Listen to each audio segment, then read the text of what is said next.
साथियों, ओबीसी का 27% का जो मामला है वो एमपीपीएससी वाली बात हो, चाहे अन्य भर्तियां हो, चाहे फिर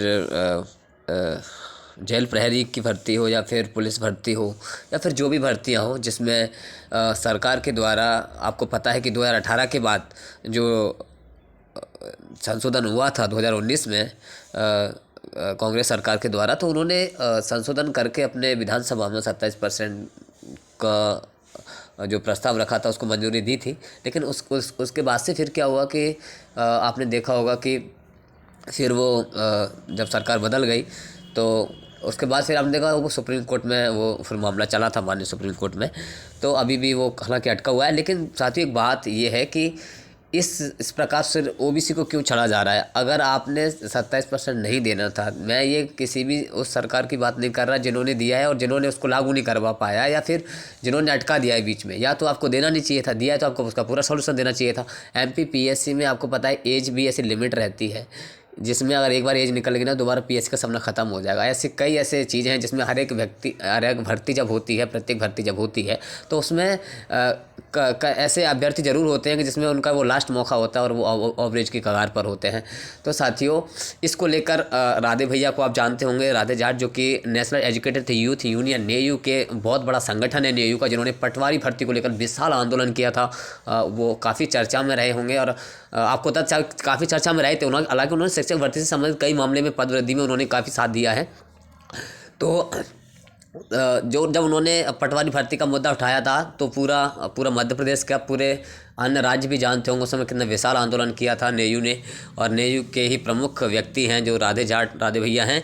और गोपाल सर को आप जानते ही होंगे, जो कि न्यू अतुल्य अकेडमी इंदौर से हैं। उन्होंने भी काफ़ी संघर्ष किया है युवाओं के हितों में। मैं एक मानता हूँ एक ही मतलब ऐसा संस्थान है जो युवाओं के हक़ में अपना आंदोलन करता है। वो गोपाल सर को मैं इसका श्रेय पूरा देना चाहूँ। उन्होंने काफ़ी मेहनत की है युवाओं के लिए।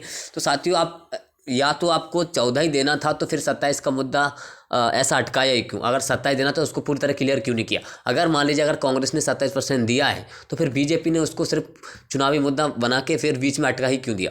साथियों, इसका मैं आपको एक क्लिप दिखाऊंगा शिवराज सिंह चौहान मामा जी की, जब सरकार गिरने के बाद जब उनकी सरकार बनी तो उन्होंने 27% के बारे में क्या कहा था। एक बार ये सुन लेते हैं, फिर आगे मैं आपको फिर जानकारी देने की कोशिश करूँगा। ठीक है, ये देखिए आप। इसको देने के लिए 27% आरक्षण देने के लिए वचनबद्ध हैं और बेहतर पैरवी कोर्ट में कर रही हैं। आरक्षण का सवाल है, भारतीय जनता पार्टी का दृढ़ और स्पष्ट मत है 27% रिजर्वेशन ओबीसी को मिलना ही चाहिए। और उसके लिए हमने कोर्ट में जो बेहतर से बेहतर पैरवी हो सकती है उसकी हम लोग व्यवस्था कर रहे हैं।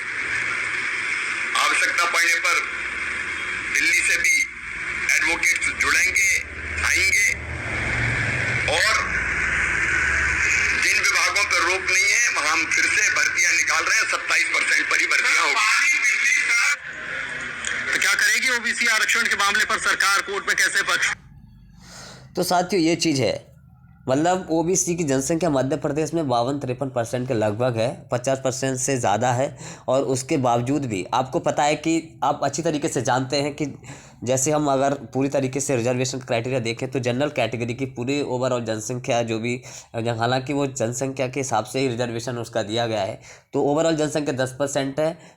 मतलब हालांकि 10% से कम भी बताई गई है, लेकिन फिर भी मान लीजिए किसी स्टेट में कम भी रही हो तो फिर भी कुल मिलाकर 10% उनको जनसंख्या के हिसाब से रिजर्वेशन दिया गया है। हाँ, है ना। जबकि आप जानते हैं कि ईडब्ल्यूएस का मतलब आपको पता है कि आर्थिक रूप से कमज़ोर वर्ग के लिए होता है। वो हर कैटेगरी में हो सकता है। आर्थिक रूप से कमज़ोर होना सिर्फ एक ही कैटेगरी में नहीं हो सकता, वो ओबीसी में भी हो सकता है, एससी में भी हो सकता है, एसटी में भी हो सकता है।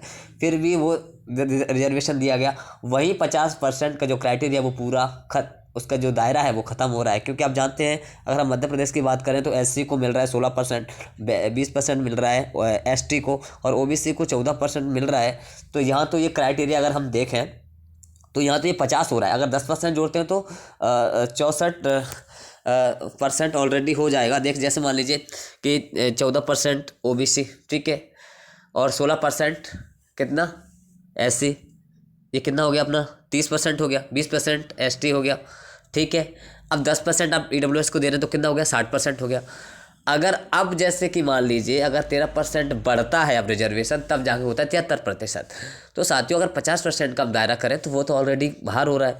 तो कुल मिलाकर ये है। तो इसके लिए अब क्या होने जा रहा है कि ओबीसी के 27% के हक के लिए, अगर हालांकि इसमें पीएससी के बहुत विशाल आंदोलन होने वाला है भोपाल में, बहुत ही ज़्यादा विशाल आंदोलन, जिसमें एमपीपीएससी के साथ साथ अन्य सभी भर्तियों के जो है अभ्यर्थी इसमें जुटेंगे।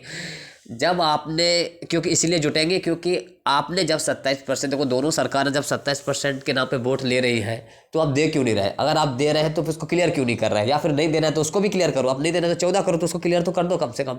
अभ्यर्थियों को मानसिक इससे प्रताड़ना क्यों दे रहे हो, है ना? क्यों इस तरीके से उलझाया जा रहा है? तो अब कुल मिलाकर यही है कि अब इसके लिए अभ्यर्थी जाग चुके हैं। और हालांकि कुछ कोचिंग संस्थान जो हमेशा विद्यार्थियों के हक में लड़ते रहे हैं, उसमें भी आदरणीय गोपाल सर, जो कि आप जानते होंगे न्यू अतुल अकेडमी से हैं इंदौर से, और इंदौर से ही हैं राधे सर, जो कि राधे भैया हैं, और उन्होंने काफ़ी आंदोलन किए हैं, काफ़ी उनको हर एक व्यक्ति जानता होगा, है ना? तो वो भी, और नेयू की पूरी टीम, और इसमें जो ओबीसी महासभा है वो इसमें प्रमुख रूप से इसका नेतृत्व करने वाली है। ये जानकारी राधे भैया के ट्विटर हैंडल से है। हालांकि मैंने अभी ये वीडियो बनाने से पहले उनसे बात नहीं कर पाई, लेकिन मैं उनसे सारा डिस्कस निकाल लूँगा कि आगे और क्या प्लानिंग होने वाली है, आगे क्या विशाल आंदोलन होने वाला है, किस तरीके का होने वाला है। तो आगे मैं उनसे जो भी वीडियोज़ रहेगा मैं उनसे कलेक्ट करूँगा। तो साथियों ये पूरी तरह की इन्फॉर्मेशन है। तो जल्दी ही ओबीसी महासभा के नेतृत्व में 27% आरक्षण को लेकर बड़ा आंदोलन प्रदेश की राजधानी भोपाल में किया जाएगा। प्रदेश के सभी युवा अपने हक की लड़ाई के लिए तैयार हो जाएं। ओबीसी को 27% को लेकर भोपाल में बहुत ही जल्द विद्यार्थियों क्या होगा महाआंदोलन। तो इसको लेकर बहुत बड़ा आंदोलन होने वाला है साथियों, बहुत ही विशाल। तो एमपीपीएससी, पुलिस भर्ती और शिक्षक भर्ती से संबंधित जितने भी और बाकी जो संगठन हैं, चाहे बाकी कोचिंग संस्थान भी हैं, बाकी और सभी संगठन है, ओबीसी महासभा के संगठन है, और वो भी जो भी संगठन है वो सब मिलकर बहुत विशाल आंदोलन करने वाले हैं। साथियों इतना बड़ा विशाल आंदोलन इस बार होने वाला है कि ये सरकार को, कोई भी सरकार हो, उसको जवाब है कि आप सिर्फ ओबीसी अभ्यर्थियों के साथ शोषण क्यों कर रहे हो।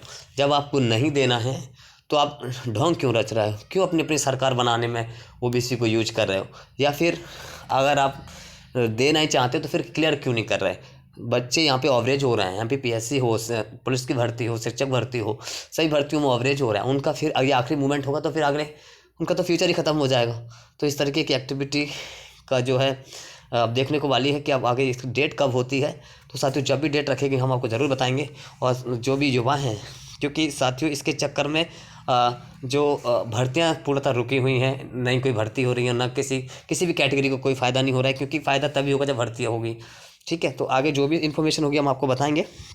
फिलहाल यही इन्फॉर्मेशन है कि एक विशाल आंदोलन होने जा रहा है जल्दी ही, इसकी डेट जल्दी ही घोषित होगी और बहुत ही ज़्यादा विशाल होगा, जिसमें सभी भर्तियों से संबंधित जितने भी अभ्यर्थी हैं सभी इसमें शामिल होंगे।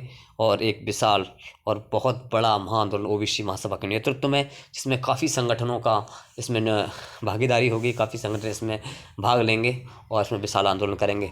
तो सभी से अनुरोध है कि सभी साथी ज़रूर पहुँचें और पूरी तरीके से जो एक प्रताड़ना है उस प्रताड़ना से बचा जा सके उसको आप क्लियर करें। सरकार इसको सिर्फ चुनावी मुद्दा लेकर ना चले, ओबीसी के 27% रिजर्वेशन को अगर आपको देना है तो पूरी तरीके से क्लियर करें। ठीक है, तो सभी साथी ज़रूर इसमें शामिल हों। ठीक है, और जो भी इन्फॉर्मेशन बाकी आगे हम आपको ज़रूर बताएंगे। ठीक है, और मैं बाकी सर गोपाल सर से बात करूंगा और राधे भैया से भी बात करूंगा कि आगे जो भी है रणनीति उसके बारे में थोड़ा सा अवगत कराएं।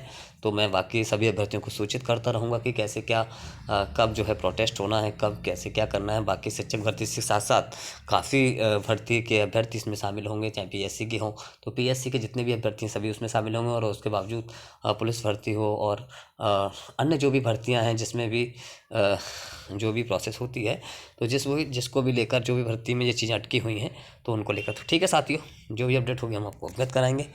अभी सभी लोग जो है सतर्क हो जाएं, पूरी तरीके से एक्टिव हो जाएं। जब भी डेट होगी हम आपको बताएंगे। पूरी तरीके से मेहनत करने की ज़रूरत है, तब जाकर हमको निजात मिलेगा। क्योंकि आज तक जो मेहनत करते हैं हमेशा यही बहाना लिया गया है कि मुद्दा अभी जो है माननीय हाई कोर्ट में और माननीय सुप्रीम कोर्ट में चल रहा है, इसका सरकार बहाना लेती रही है, जिसके कारण भर्ती प्रक्रिया किसी भी भर्ती प्रक्रिया को 2018 से लेकर 2023 तक अभी पूरा नहीं किया गया है। सिर्फ ये कह के विभाग मना कर देता है कि भर्ती पूरी हो गई है और भर्ती कहीं ना कहीं अटकी है। ठीक है साथियों, धन्यवाद।